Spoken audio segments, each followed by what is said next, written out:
Good morning. Good morning. It is not water. It is not vodka today. It is a straight up protein shake because my water's not cold. So, y'all go ahead and grab your protein shakes. This is a different type of protein shakes. My other protein shake is vanilla. This is chocolate protein. Let me look. I think there's 25 grams of protein. Yeah, 25 grams of protein, no sugar, low fat in this protein shake. Chocolates, I've gotten where chocolate protein shakes are my favorite versus the vanilla protein shakes. I don't know. I'm on this new kick that chocolate's my favorite. Chris, take your Celtic salt. If you don't know what Celtic salt is, it's minerals. You can get it off of Amazon. I don't remember how much it costs, but it helps me. It keeps me regular. Just being honest. Put on your watch. Thank you, Diane, for reminding me. Okay. Ooh.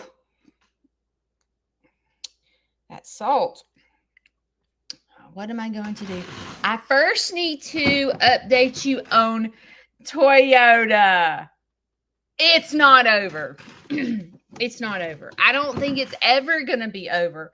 I'm going to throw my hair back because lately I have been the preacher that's long-winded and everybody's starving and ready to go to lunch.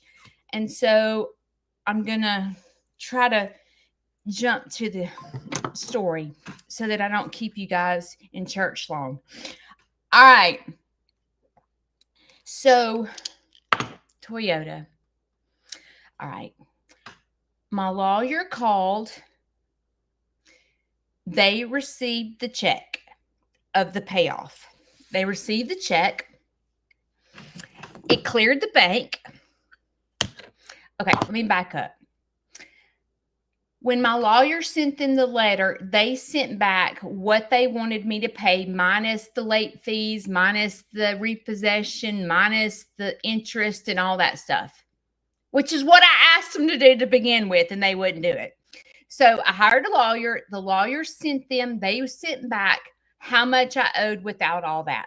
They said if she pays it off, she gets a cashier's check. She writes the account number on the check, and she overnights the check, the cashier's check.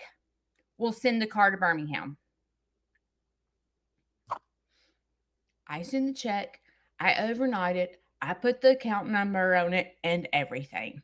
Well, my lawyer calls. They received it. It's like, great. But they said it has to clear the bank before they send the car. I get that. Okay. Now they've come up with, before we send the car to her, we have to get a signed letter that she won't sue us. It's like it just keeps going and go. I said, okay, so now they have the car paid off. They have the car. I have the title, and they still won't send the car. So I called the lawyer and I said, I am so livid. If you wanted me to sign paperwork, why don't you tell me that before I send you the $21,000 that I sent you to pay off the car? Wouldn't you give me everything that I need to do up front before I make the final decision whether to pay off the car or not? So I told the lawyer, I said, I need to sit and think about it. I don't want to make a rash decision. So I called Larry's insurance company because when I thought we weren't getting the car back, I canceled the car insurance because we don't have the car, right? And there was no sense in Larry paying for car insurance. So I called the insurance company back on Friday and I said, hey, let me explain the whole story. So I began to tell the insurance company the whole story, and she said, Judy, No one is allowed to have car insurance on a car that is not in their possession. So you can't get car insurance for a car that is not in your possession. And in my brain, I'm like, okay, the car is in Atlanta. The car has to be either driven or transported to Birmingham to us. Who is responsible for the car if there's a car accident? Because I have no insurance and I've already paid off the car. So I sent my lawyer a message and I said, I will not sign shiitake mushrooms. Okay? I will not sign anything because I have been a robot. I have done exactly what they have requested and they keep requesting more. And I am not responsible for that vehicle between Atlanta and Birmingham. First of all, I don't even know what the vehicle looks like. During the repossession, it could have gotten janked up. And I have no clue because I haven't seen the car since February. So I ain't signing nothing. Nothing. No, nothing. Period. I'm not signing it. And if they won't give me the car, then give me my money back, I guess. I don't know what to tell you.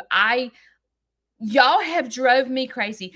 So I'm telling you, never, ever, ever finance from Toyota Finance. Southeast Toyota Finance. So I don't know what's going to happen. I assume that was on Thursday. I sent the lawyer an email telling her that we're not signing on Friday. So I'm assuming if my lawyer is not in court today, she'll probably call me today and we will go from there. I don't know what else to do. I don't know what else to do. Anyway, update on that. Okay. Last night, this is a quick update and then I'll begin to talk my talk. Last night, it poured down rain yesterday. Sugar did not come to bed last night. So in the pouring down rain, Shane and I are walking around the whole entire property looking for white feathers. There's no white feathers. Sugar is nowhere to be found. Nowhere to be found. I told Shane, I will never name another bird in my life. I will never make another bird a character on my farm because it is too painful. If you have chickens, turkeys, ducks, peacocks, whatever, it is the hardest thing to protect them. And yesterday morning when I got up, I went out to let the animals out in the pouring down rain, and something had dug under the Polish run, not through the fence, dug up under wood, dug up under, and got into the feeder, which I have that grandpa feeder that's supposed to keep rodents and everything out. I'll just tell you, the feeder is like $300 and the chicken sticks on it and the lid comes up and it's supposed to be okay for outside. Anyway, so none of my animals got injured because they were inside a coop last night. So I told Shane, I said, Shane, we have got to take care of this predator. We have a camera out there, we have a light out there, and we are not catching it on camera. We have notifications on our phone. So if a predator comes, it notifies us so we can get up in the middle of the night. It's not going off. So the predator almost like has this smart brain that it knows to go a different route. And I looked up what predator digs. And it said raccoon, coyote, dog. What did it say? coyote, raccoon, skunk, or domestic dog. It ain't a possum. So I don't know. I just and it's just hard. And I'm not the only every farm that has chickens and poultry, they go through this. It is so difficult. Anyway, okay, is there anything else I need to update you on? Larry. So my last YouTube video, I feel like a bad daughter because that Monday, the bath lady, she said, because I told her, I said, I cannot get him out of the bedroom. He will not come out of his bedroom. And she said, quit asking him. Tell him. So I said, so when she left, I said, hey, I'm fixing to cook supper. I want you to come in the kitchen so we can talk. That joker gets up, walks to the kitchen, and I about fell out on the floor. I was like, he just walked to the kitchen? And he sat down, and me and him just, talked about the farm and stuff. And then I said, hey, come on, I want you to get in the side-by-side because I want to show you the peacock enclosure. That joker walked outside. He walked down the ramp. He walked into the side-by-side and rode around the farm with me. And I was like, then when I brought him back to the house, he gets out of the side-by-side, walks up the ramp, walks into his bedroom, and he was walking like I walk. And I was livid. Okay? I was like, you mean to tell me that I've been pushing this joker around in a wheelchair for the past 6 months and he can walk? Like, what the crap?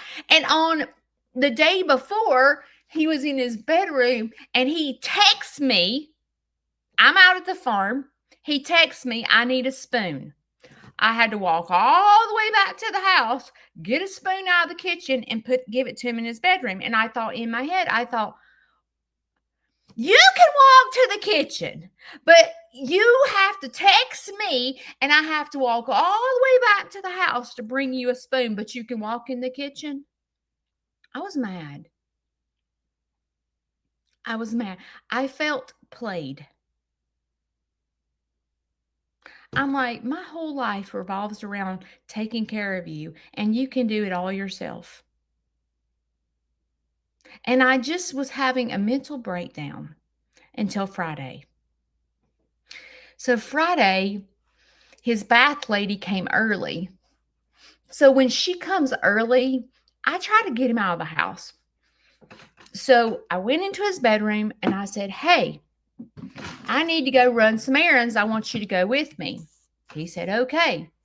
So, I don't get the wheelchair. I let him walk to the car. And I'm watching him and he's walking funny. And I was like, what is he doing? What is he doing? Well, I don't really worry about it. We get in the car and I go run my errands and he just sits in the car. He don't get out. And I said, hey, do you want to go eat at Johnny's for lunch? He said, yes.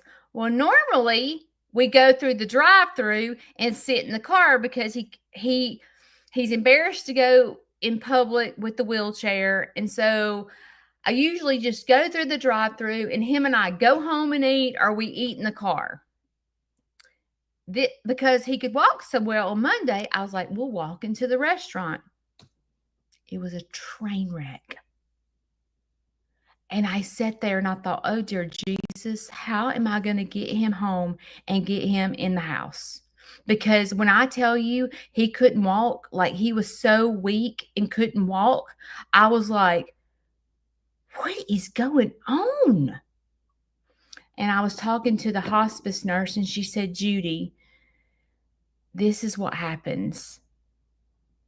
They get strong, and you think that they're better, and then they're not better. And I was like, I mean, that was like night and day. Monday was like rock star, and Friday was like total train wreck. And I'm gonna tell you something, as a caregiver, it will throw you in crazy land. It messes with you mentally, because on Monday you're mad going, he's playing me. Oh my gosh, I'm having to go out here and I'm having to walk all the way back in to give him a freaking spoon. You're mad as heck. And then on Friday you're like, if he walked in that kitchen, he would bust his butt. He can't even walk. I mean, like, it's just, it messes with you mentally, because it's like when you're dealing with someone on hospice, it's like they're all over the map. I can't even, if you've dealt with a parent or a grandparent or something at the end of life, it sends you in a tailspin mentally. You just feel like a crazy person. Okay. So that's an update on Larry. He's been having some incontinence. And so they started him on a new medication to try to help with bladder spasms and things like that. And it's just not been good. It's not been good. Okay. I am trying really hard to title my lives. And I'm on the struggle bus about titling my lives, because I don't wake up the same every day. Okay. Like, when I created that live, it sounded real good to talk about Shane said I'm bankrupt. Okay. It sounded real good when I did it. And this morning I'm like, oh God, why did I say I would talk about that? I don't want to talk about that today. It's just, I'm trying. But I'm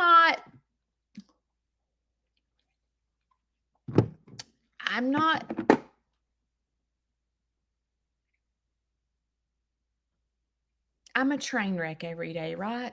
I'm a total train wreck every day. So this title in my live, I thought would help people when they need to go back and watch, or if they're trying to refer a video to someone and say, hey, you need to watch Aunt Judy. She titled it, Shane Says I'm Bankrupt. Go watch it. Instead of going, because I don't title them, I just say, Monday Morning Live with Aunt Judy. Let's chat. So I'm trying to be more responsible to help you guys. And in the midst of it, I'm on the struggle bus, but it'll get better. All right. This is the deal. Can't remember when it was. Sometime it had to be on the weekend. It wasn't this weekend. It had to have been last weekend. It was raining. And you know how when it's like bad weather outside and you're sitting inside and you're in left field and you're depressed? Me too. Okay. It was raining.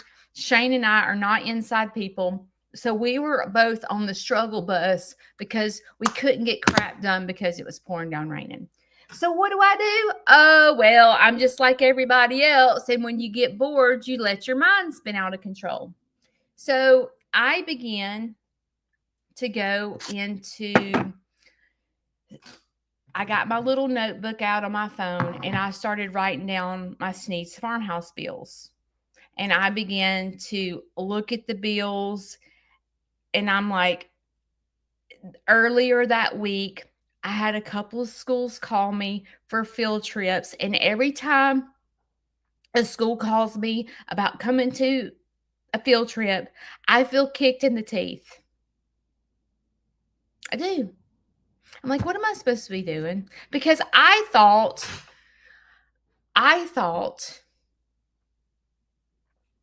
okay, my farm is closed. I'm supposed to be on social media. I'm supposed to be on social media. I can reach more people. And I'm supposed to be giving all my time to YouTube, is what I felt like. God, I'm already crying. I, Judy, will not cry. Okay? That is one of my little things I do is Scout's Honor, that I will not cry. It kind of helps me stop crying. I don't know. I'm a weirdo. So because my life is changing, I'm no longer doing field trips. If a friend calls me to do a tour, I do it. But I'm not on my website. You can't just book a tour. And so my financially everything's changing, and I thought, like when God shuts the door, you automatically think, oh, it's because of this, or it's because of this, it's because of this. Well, I was thinking it gave me clarity for myself to be able to deal with my farm closing. I'm like, I have peace. I have such peace that my farm is closing because God is calling me to be on social media more, because I can reach people all over the world. As a matter of fact, YouTube sent me a message that they're now, I'm not even crying and my eyes are watering. They sent me a message that now Sneed's Farmhouse, my lives are in multiple languages. So I can reach people all over the world in different countries that do not speak English. I can hopefully reach those people and tell them how I got to where I am today. And I felt like in my heart, I had peace about Sneed's Farmhouse closing, because I felt as though I'm supposed to be here giving you guys the tour, you guys my words. That's what I thought. But every time a school calls for a field trip, I'm like, oh my God, that was $700 that I just threw out the door because I can't be open to the public. So that day that it was raining, I got my notebook out and I started writing feed bill, vet bill, I started writing down insurance, stuff that I have to pay every month. And as I was doing that, if you ever sat and wrote down your bills, and you're like, well, crap, I'm broke and I hadn't even got to groceries and gas.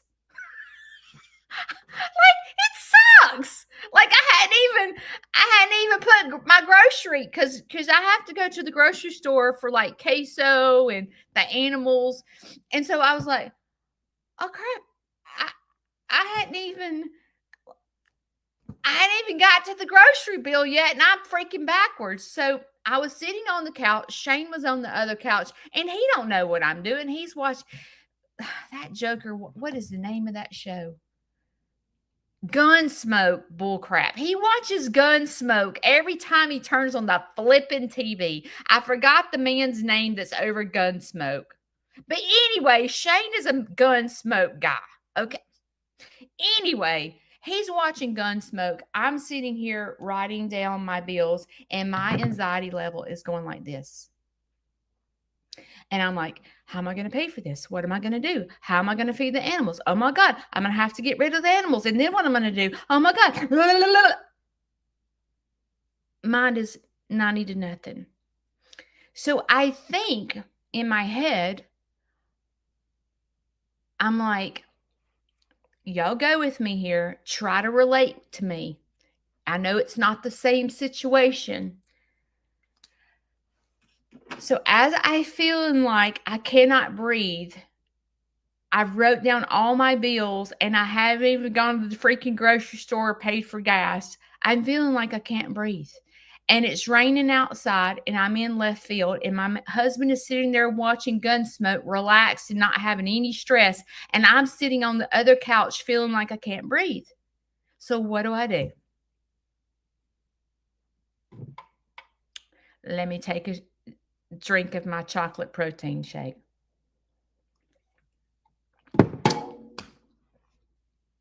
I opened my big mouth. Because, and I say to Shane, hey, can I just read you this? And he was like, what? And I'm like, well, a school called this past week on a field trip and I had to turn away $700 and I feel like I've been kicked in the teeth, and I wrote down my bills and I want to just say it out loud. Worst mistake I've ever done in my life. So I begin to say, my feed bill is this much. My hay is this much. The peacock enclosure costs this much. I got to get queso and enclosure. I've got to, I'm like just throwing up, telling him this costs this much. This costs this much. This costs this much. And I just start saying that. And he says back to me, well, Judy, because I said to him, I said, I owe all this and I hadn't even gone to the grocery store or got gas. And he goes, well, it sounds like to me you're bankrupt. Trigger, trigger, trigger, trigger. Now I'm pissed at him and I'm bawling my eyes out. I'm freaking bankrupt. I'm just freaking bankrupt. Like I'm upside down. Why did I even think I could do this? Why did I think I even could freaking name Sneed's Farmhouse? Why do I think that I could? Like I'm freaking backwards. I'm upside down. I'm freaking bankrupt. Well, Shane and I get in a knockdown, drag out fight. What does he do? Just like every other man, he gets up and he goes to his shop. And I'm on the couch, literally bawling my eyes out.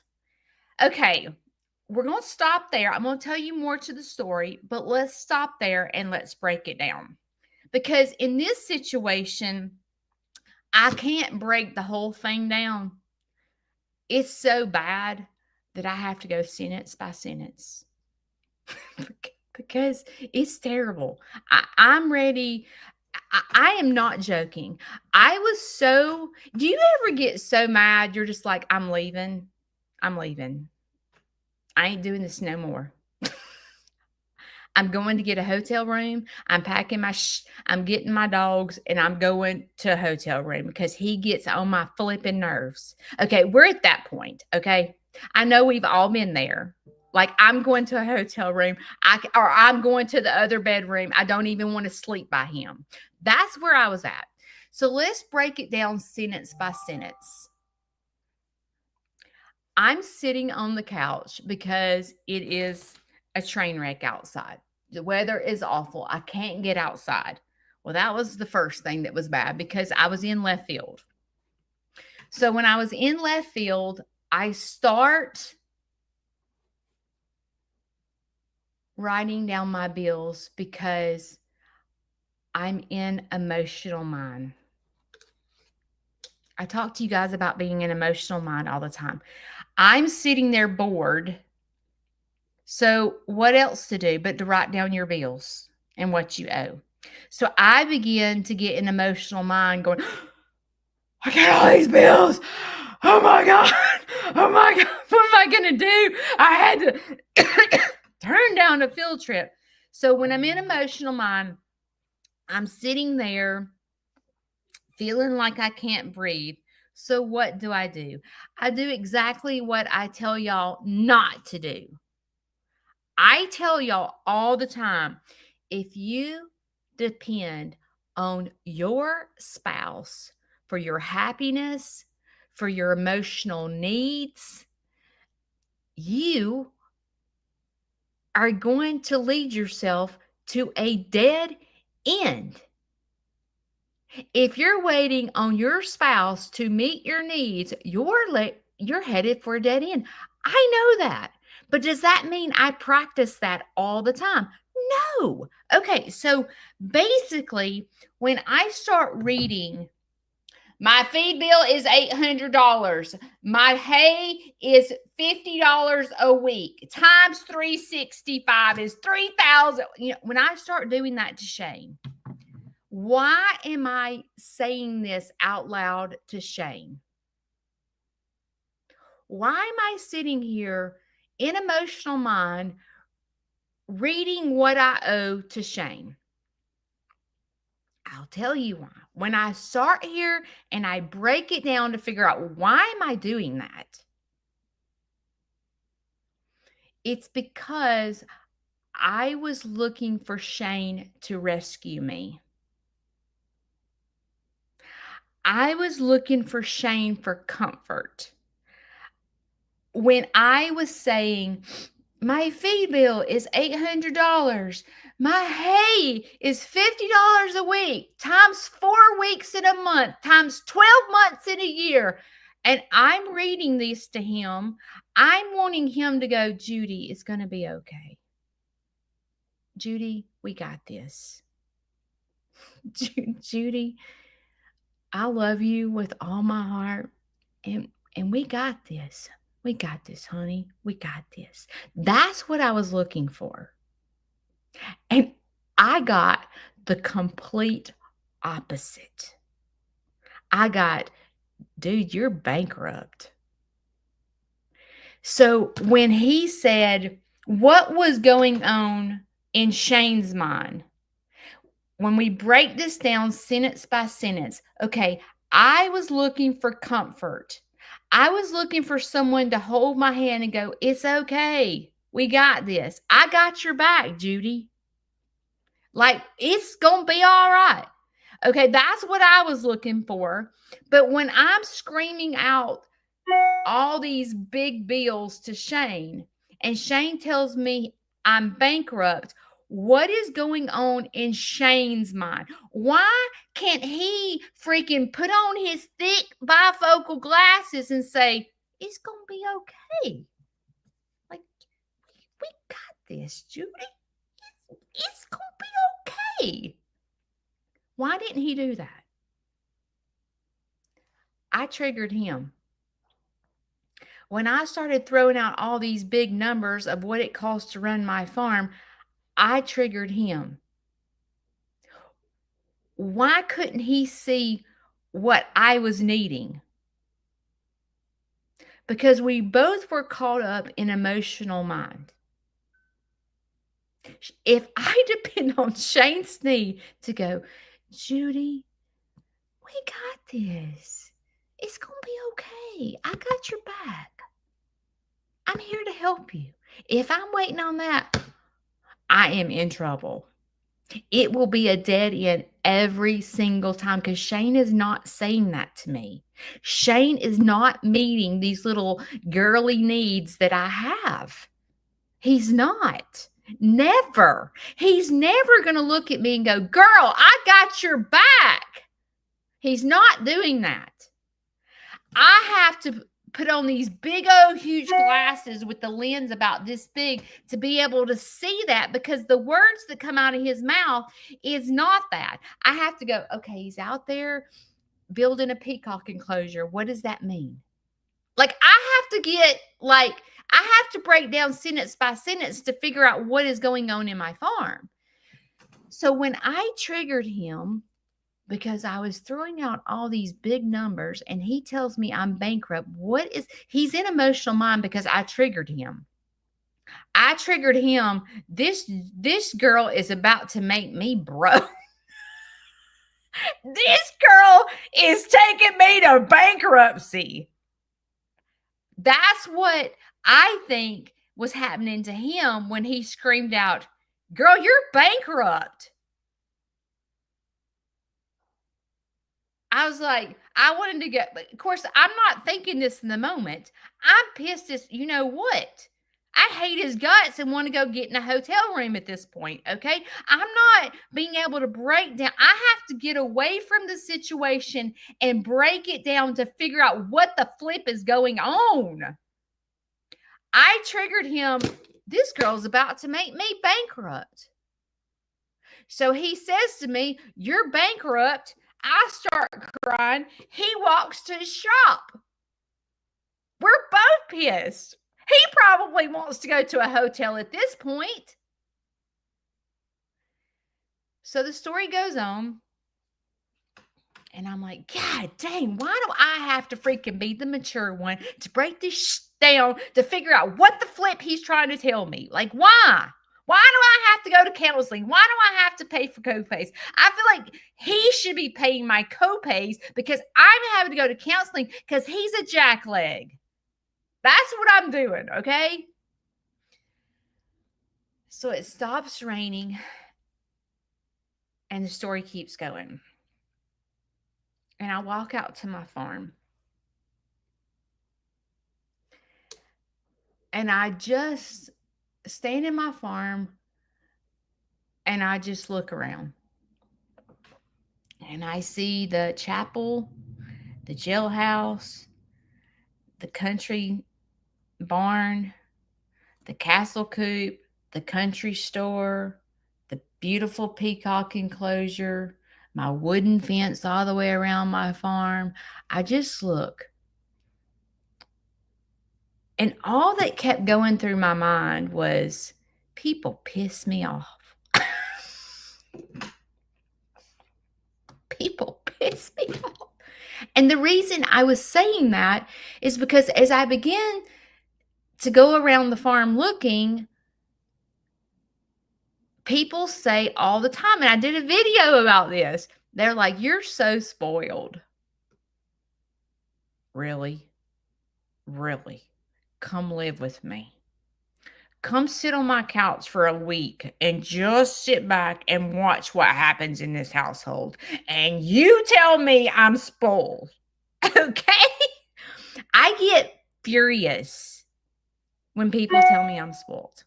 And the reason is because in my head, I work 7 days a week and bust my butt 24/7 to have everything that's in my farm.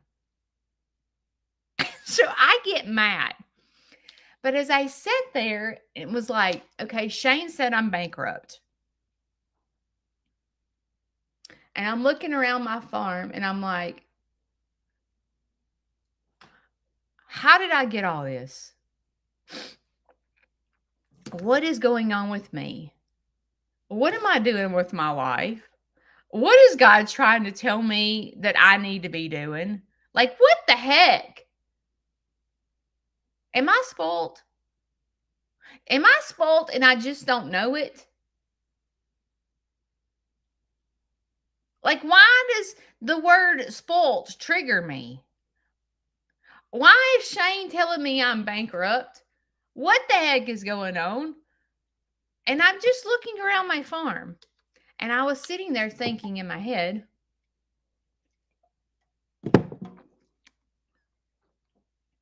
am I spoiled? And it kept coming, am I spoiled and I just don't know it? Because I will tell you, like if I go to somebody else's farm, let's say I go buy baby chicks or something over the past 5 years. Their farm looks nothing like mine. Their animals look nothing like mine. Their enclosures look nothing like mine. And when I come home, sometimes I sit there and grieve by the condition their chickens are in. I'm like, oh my God. Oh my God. It's kind of like if you go see a dog, like let's say you're going through a neighborhood and you see a dog tied to a tree, you're like, oh, I just want to go get it. It's freaking tied to a tree. It's like when you're an animal person, it's like you get kicked in the teeth when you're driving and you go to someone's farm and you're like looking at the condition of like what the chickens live in and you're just like, I can't do this. I can't do this. Like I can't. My brain is like, I am depressed over what those chickens live in, or I'm depressed that dog is, and you find yourself constantly driving where the dog is chained to a tree because you want to make sure the dog's okay. And you're like, can I go out there and feed it? Like, what can I do? And you if you're an animal person, you're like me. You see a stray dog on the side of the street, you're like, oh my God, the dog's going to get hit. Oh my God, I got to get it. And then you get it and you're like, oh my God, I got $1,000 vet bill because this dog has heartworms. It's like, if you're like me, you do things like that. Okay. And I'm sitting there looking at my farm and I'm like, am I spoiled?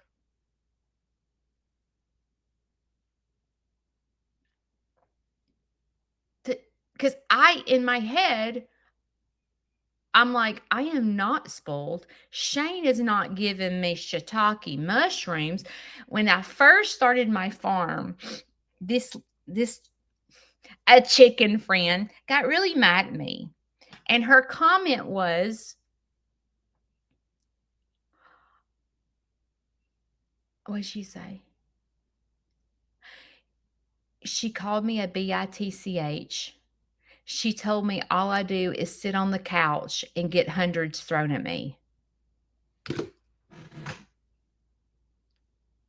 Really? I don't even get a freaking birthday gift. And you think I get hundreds thrown at me? Are you kidding me? And so, I get triggered by these things. But as I sit out there and I'm like, okay, I'm bankrupt, I'm spoiled. I'm listening all this and I'm looking around the farm. I'm like, am I spoiled? And I'm like, okay, this peacock enclosure, my husband has been out there. Like my husband, Shane, I'm not gonna say my husband, Shane, like for example, Friday, Shane is off work for his primary job on Fridays. And he ended up having to work doing his welding job. He got up at 5 a.m. He drove an hour to his job.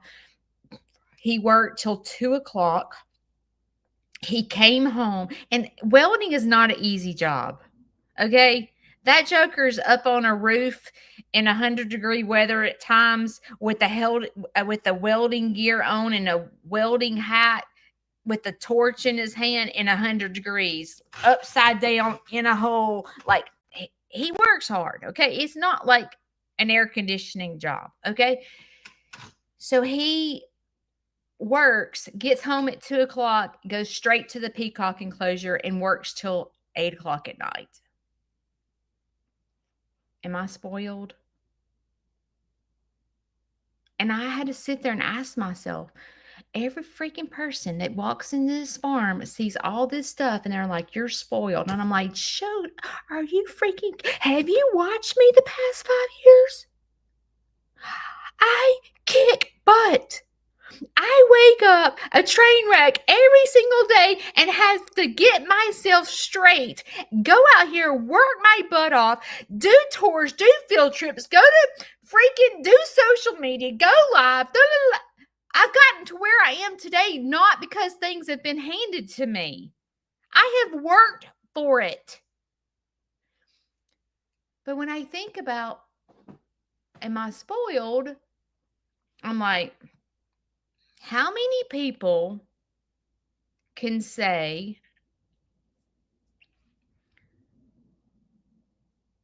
that their husband was off work, went to their second job, worked till 2 o'clock, came home, their husband even knows how to build, and my husband works from 2 to 8 o'clock at night every day of the week trying to figure out how to get this peacock enclosure built for me. And when I was sitting there thinking, I'm like, maybe I am spoiled and I don't know it. Am I? And when Shane said the word bankrupt, it triggered me. It triggered my fears. It triggered Oh my God, am I going to have to get rid of my animals? Oh my God, am I going to have to get rid of my farm? Oh freaking, I'm bankrupt. What am I going to do? Oh my God, Sneed's Farm's house is over. Oh my gosh. And all I was telling him my bills because I just wanted to know that he was a team player with me. And that joker told me I'm bankrupt.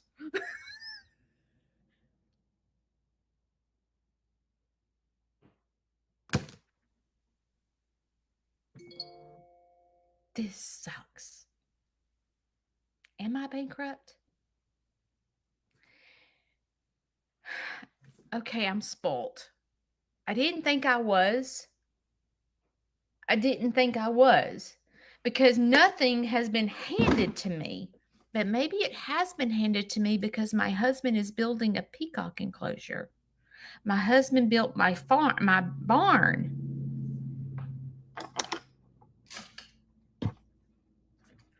Maybe I am spoiled. And I just didn't know it because I take Shane for granted. My education center. Yes, Sneed's Farmhouse paid for every single thing that's in the education center. It paid for everything in the education center. But am I spoiled because Shane pretty much gave me his shop? Shane cut the wood for the walls. Shane put it up. Shane put up the tin. Am I spoiled? And I don't know it. But see, I was sitting here going, I ain't spoiled. I freaking paid for every freaking thing that's in the education center. I worked for that. I'm not spoiled. But my husband gave me a shop. He bought a sawmill to cut the wood. He cut down the trees himself on our property. He cut the wood. He put it up. I didn't have to pay anybody to install anything. Shane redid all the electrical. Shane did the air conditioning with a guy that helped him. Shane did everything. But I was so focused on, I did this. I worked for this. I worked 7 days a week. Sneed's Farmhouse paid for all this. But Sneed's Farmhouse did not pay for any of the labor. Sneed's Farmhouse paid for the peacock enclosure, but Sneed's Farmhouse didn't pay the guy that was building it. And I totally have missed all that. And as I was walking out there going, I'm freaking bankrupt, the freaking jackleg told me I'm bankrupt. Well, I'll tell you what, bankrupt, watch this. That's me. You think I'm bankrupt? You watch this, joker. You sit your butt down and watch what I can do. I'll become a millionaire and president. I have red hair. I have a temper. And when people tell me that I can't do something, I think that I can do it and become president. I have issues. Okay? I take it on as a challenge. And I'm like, ain't nobody telling me I'm bankrupt. That's how I do. I'm a jackleg, okay? I am. But when I sit there and go, what is Shane trying to tell me with telling me I'm bankrupt? Am I? And see, this is where it went. This is where it went. Okay. So when he told me I'm bankrupt and I went out there trying to figure out if I was spoilt or not, I am. I realized it. It took me 5 years to realize that when people tell me I'm spoilt, I get mad and they're probably right. I am. I just didn't know it. It's taken me a minute to realize what spoilt meant. Okay. Because I work really, really hard. And I am spoilt. I don't know where my blush is. Diane, where's my brush? My blush. I have no idea. Oh well. So When he said I was bankrupt, I went into left field. I wanted to go to a hotel room because I hated his guts.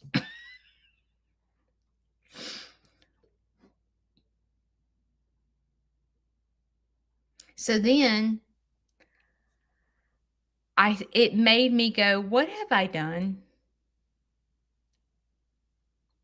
I'm having to turn all these field trips away. I have anxiety through the roof. I'm not doing well. I'm not doing well at all. I have Larry.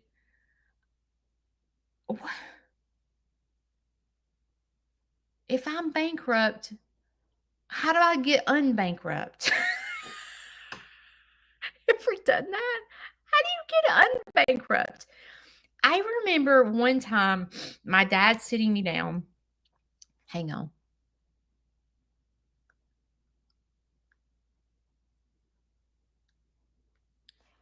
I remember my dad sitting me down and he goes, when you write down your bills and you have $100 left to your name and you went to the grocery store and you have it paid for gas, you have two options. You have two options. You're living outside your mean and you have to cut back or make more. Those are your two solutions to I'm bankrupt. You either cut back or make more.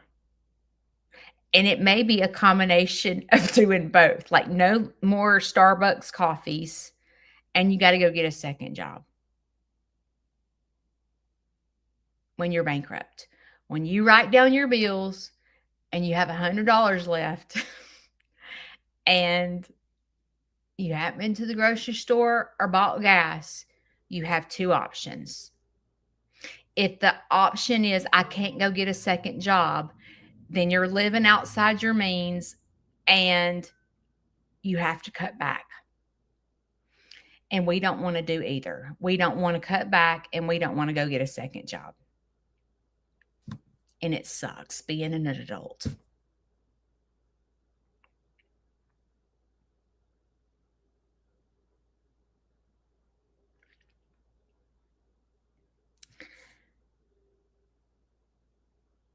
That day, when I was thinking about my dad saying that to me, I was like, what do I need to do? What do I need to do?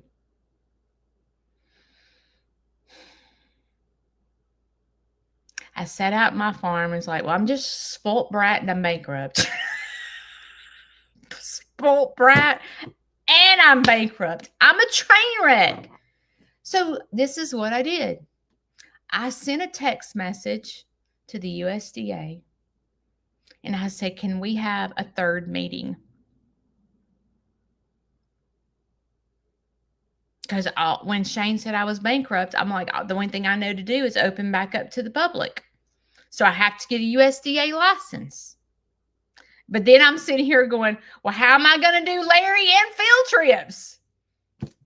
I'm bankrupt and I'm a spoiled brat and I'm a caregiver and I'm a farm person and I'm trying to figure out how to pay for this. And my husband doesn't support me. He's freaking telling me I'm bankrupt. Instead of telling me what I need to hear, he's telling me the complete opposite. And I just want to go to a hotel room and just hibernate for about a week and just shoot up my middle finger to everyone. That's what I want to do. Larry's over here telling me to get a spoon. Here, you get the middle finger. Shane gets the middle finger for telling me I'm bankrupt. And USDA gets the middle finger for closing down my farm. That's what I wanted to do. So I sent the USDA the message, and she called me that Tuesday. She's very sweet. Very, very, very sweet. She is not mean at all. The mean things that you hear about the USDA, this particular lady is sweet as pie. And I said, listen, I'm bankrupt. I I'm bankrupt. My husband said I'm bankrupt. And I just want to talk to you about what I'm going through. She's like, let's talk. I said, I'm getting calls left and right. Spring and fall are my busiest times of the year. And I'm having to turn schools away left and right. And I'm trying to figure out how to stay well. I'm trying to figure out how to do all this. And she was like, I said, can you just tell me who the flip came up with the law that peacocks and pheasants, if they're in an enclosure, you have to have a license. Why? She was like, I have no idea. Don't you work for the USDA? She goes, it's above my expertise. I have no clue. You can go further up to find out why, but it's a law, Judy. It is what it is. I'm like, it's the stupidest law I've ever heard of in my entire life. If it was a zebra, a tiger, an elephant, something like that, a kangaroo, I get it. But a peacock and a pheasant?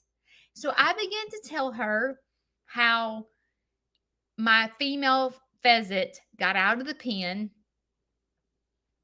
And I said, you think I can free range my pheasants? I can't. Pheasants live on the ground. So why would it be a law to put a pheasant in an enclosure? Like, why? And she was like, I don't know. I said, what do I do? How am I supposed to stay afloat? My husband's telling me I'm bankrupt. How am I supposed to stay afloat if I can't be open to the public? Because I thought I was supposed to be on social media. But see, social media is not instant pay my bills. Social media is a gradual climb. Jason and Brooke, it took them 7 years to get a following. Okay? I'm on number 2. Okay? So let's just say it takes me 7 years, okay? What am I going to do in the next 5 years? It doesn't work like that. I can't depend on social media for my income. I can't. I'm bankrupt. I have to be open. And I sit here and I sat on the couch. She told me, let me finish the conversation with her. She said, I said, the biggest thing that I'm worried about is you guys say I have to turn my animals over to the government. She said, Judy, that's not what I said. Yes, it is. And she said, no. You have to turn your animals over to a vet of your choice. I said, what does that mean? And she said, it means that no longer can you call Susie Q to ask her how to treat your chicken because it has a snotty nose. You have to call your vet and take your advice from your vet and not be doing home remedies. I'm like, well, I do that anyway. She was like, then let's get your USDA license. So then I get off the phone with her. I'm like, okay. I'll finish the peacock enclosure and then I'll apply for my USDA license and I'll open back up to the public and I'll have this huge grand opening. So then Shane comes in and I said, sit down. I can talk to you. You told me I'm bankrupt. And I've called the USDA and I talked to them about getting my license. I misunderstood a couple of things. She sent me the application to fill out to be USDA approved. And I was thinking about maybe within the year, I could open back up to the public and have this big grand opening. And he is looking at me like I have 4 horns on my head. You did what? You told me I was bankrupt. So I'm trying to figure out how I'm going to not be bankrupt. I don't want to get rid of my animals. I don't want to get rid of my farm. So the only way to do that is to work. So I stopped myself and I was like, after he's looking at me like I have 4 horns on my head. And I'm like, why is he looking at me like I have 4 horns on my head? You said I was bankrupt. I called the USDA. The only way for me to stay afloat is to work. If I don't work, my animals don't eat. Sneed's farmhouse is over. So, like, why are you looking at me like I have 4 horns on my head? You've called the USDA to open back up to the public. Yes. Why did you do that? Because you told me I was bankrupt. Judy, what have I done wrong? I don't understand. You told me I was bankrupt. I get anxiety. I can't breathe. I've got to figure out how to pay for this. So I called the USDA. I'm having another grand opening, and this is what I need to do.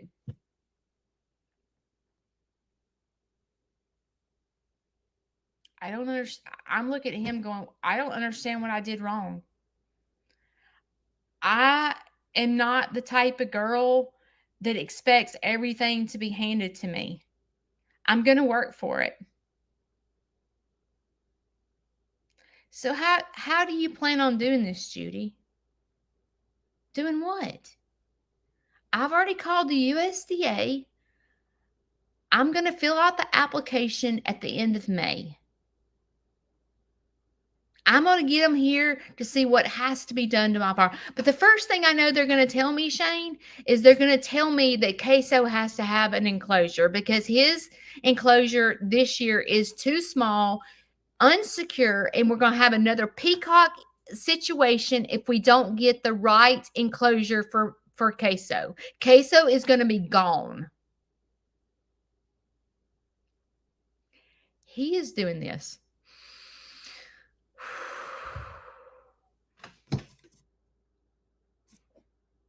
Wait. He gets up. He walks back to the shop. And I'm like, dear Jesus, do I have to break this down again? I don't understand. Like, why is he mad? What did he expect? When he tells me I'm bankrupt, what does he expect me to do? Just sit here on the couch and hope that somebody will pay for it? Hope that I don't know, hit the lottery?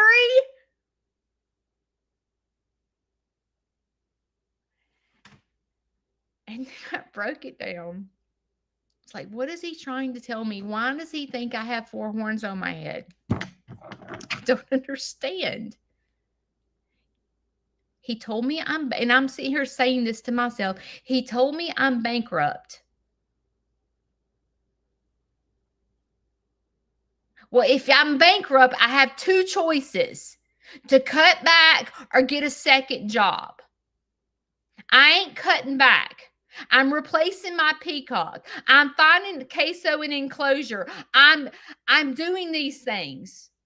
So the only other choice is to get a second job. So what I took away, I need to replace because it kept me afloat. So what the crap is he trying to tell me? What is he trying to tell me? Can y'all figure this out? He's mad at me. He's mad at me when I start telling him my bills. And now he's mad at me that I want to go to work.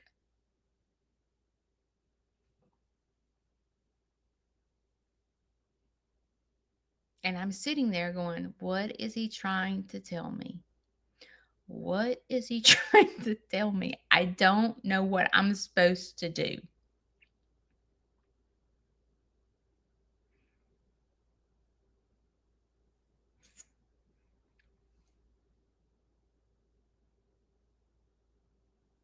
As I sat there for hours trying, because Shane don't just say it. I have to figure him out. What is he trying to tell me?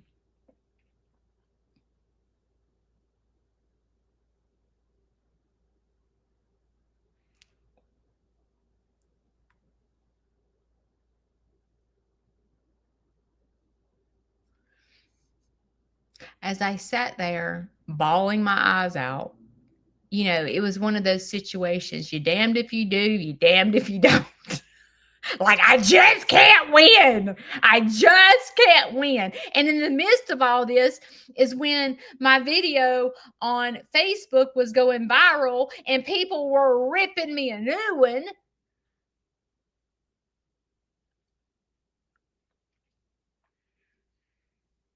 This is what I think happened.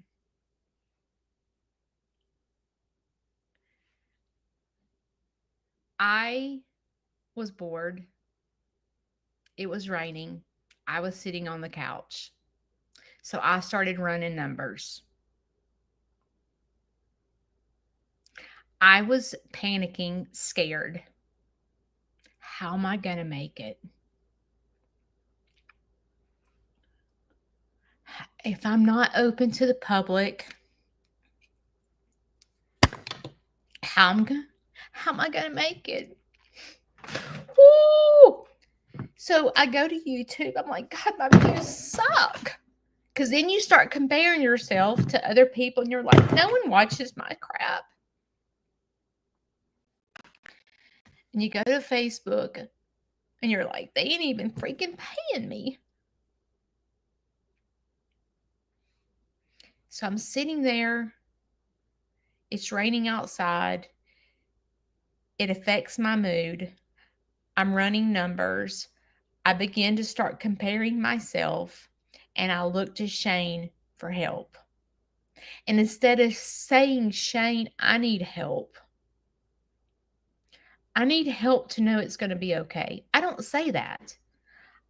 I just start going, my feed bill is $800. My hay is $50 a week times 4 times 12. I just start throwing up at the mouth.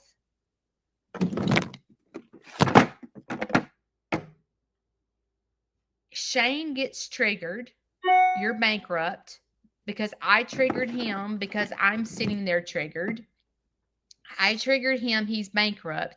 Does he mean it? Does he mean that you're bankrupt, Judy? Well, he said it. That's what he said. But I was sitting there going, how am I going to pay for this? It costs this much money. Blah, blah, blah. So I'm saying things I don't mean. Shane is saying things he don't mean. He walks to the shop. I walk to the farm going, how the crap am I going to pay for this? The only way to pay for it is to open back up to the public. So I'm not a sit and think about it person. I'm a trigger. I'm doing it right now. If it goes into this brain, it is not processed. It is done right then. That's how I am. I'm a fly by myself. I don't. I'm bankrupt. I need to fix it today so that my brain can slow down so I can lay down at night and go to sleep. Otherwise, I'm laying down at night spinning, oh my God, I'm bankrupt. Oh my God, what am I going to do? What am I going to do? I can't go to sleep. Shane's over there snoozing. He can say you're bankrupt and he can go to bed. I can't. My brain doesn't work like that. I'm spinning out of control. I can't breathe. I'm having panic attacks. I'm just not well. So I wanted to fix it immediately so that I could stop my anxiety. Because Shane triggered me. I triggered him. He triggered me. But then after I'd already called USDA, I figured I had a plan. My plan was in place. I am going to fix my fencing. I'm going to get queso. I'm going to finish the peacock enclosure so I can open back to the public and I can start making money again so that I'm not bankrupt. I don't want to disappoint my husband. My plan was in place. When I present the plan to Shane, he looks at me like I have four horns on my head. Why? I had this great plan. I'm opening back up. I'm getting my USDA license. I don't understand. But what happened was we were triggering each other. We were sitting there triggering each other because he was telling me I was bankrupt. I was in a panic mode, and neither one of us meant anything. Does Shane meant that I was bankrupt? I mean, Diane, I found my blush. Thank you.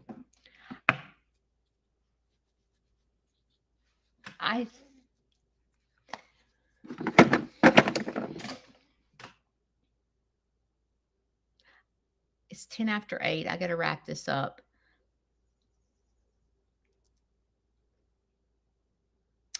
Shane and I both were caught up in emotional mind. And we were both probably wanting to go to a hotel room for a week to get a break. Because it's a lot. It's a lot. If you sat and watched Shane and I, we're 90 to nothing on top of having Larry. And sometimes we just need a break. And there's no break. When you have a farm and you have someone on hospice living with you, there's no break. There's never a break.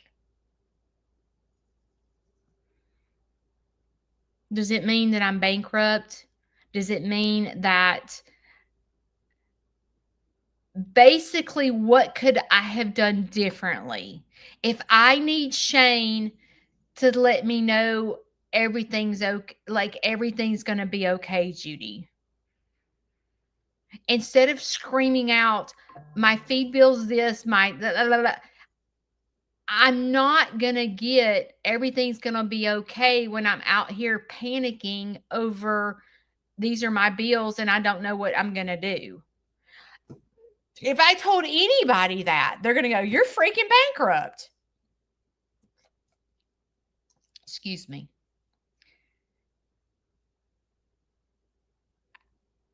I think what I could have done differently is I could have taken care of myself. First of all, not depending on Shane for this emotional need that I needed. How do I felt like I was all alone. If I would have paused and walked to my farm and go, are you all alone? I mean, even if I have to take an umbrella, are you all alone, Judy?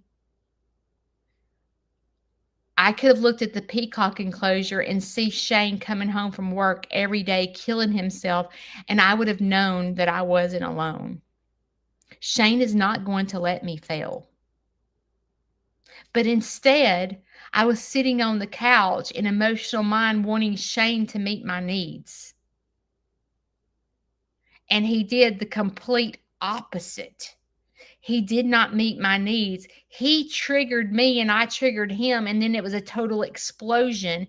And instead of me stopping and breaking it down, I done called the USDA and found the solution. And then Shane's looking at me like, you did what? And that doesn't mean that one day I might get my USDA license and be open to the public. I might do that. But I don't need to do that in emotional mind. I don't need to be doing that because someone said I'm bankrupt because he was in emotional mind. I need to slow down because once I had called the USDA and made the decision that this was what I was going to do, then I start having a panic attack worrying about Larry. Oh God, I've just called the USDA and now I'm going to get my license. I'm going to open to the public, but I got Larry. What am I going to do with Larry? What if he has to go to the bathroom and I'm out there with 100 kids? What am I going to do? That is making decisions in emotional mind. When I talk about that, now you see what I'm talking about. I am terrible about making decisions in emotional mind because I want my brain to stop. I want the hurting to stop. I want the anxiety to stop. And the only way I can get it to stop is to make a decision. Once I make a decision, my anxiety goes away, my depression goes away, all that goes away. But the problem is, I've made the decision in emotional mind, and it's not always the right decision. So today is Monday. I'm starting over. Are you? It's Monday. It's the day to start over. We're going to eat right. We're going to drink right. We're going to do everything right because it's Monday. And you have choices. Sitting it out is going to other people to meet your needs. Even if it's your spouse. Yes, your spouse should be there for you. Yes. But how the crap was Shane supposed to know that? Did I say the right words when I was sitting there screaming out the bills? No. No. That's sitting it out. Dancing is not being perfect. You don't have to be perfect to get through this life. It is a daily walk. And a daily walk is renewing yourself every single day. Breaking it down when you have, sometimes you break it down by situation. And sometimes the situation is so stinky that you have to break it down sentence by sentence, word by word. But dancing is getting to that point. And dancing helps you be the best version of you. All right, guys. Wednesday, I'm going to be talking about, I forgot. Wednesday, I know, it is living undiagnosed. That's what our talk is about Wednesday. I love you guys. Keep being you. Keep being the best version of you, and you'll find happiness. I'll see you guys Wednesday. Bye.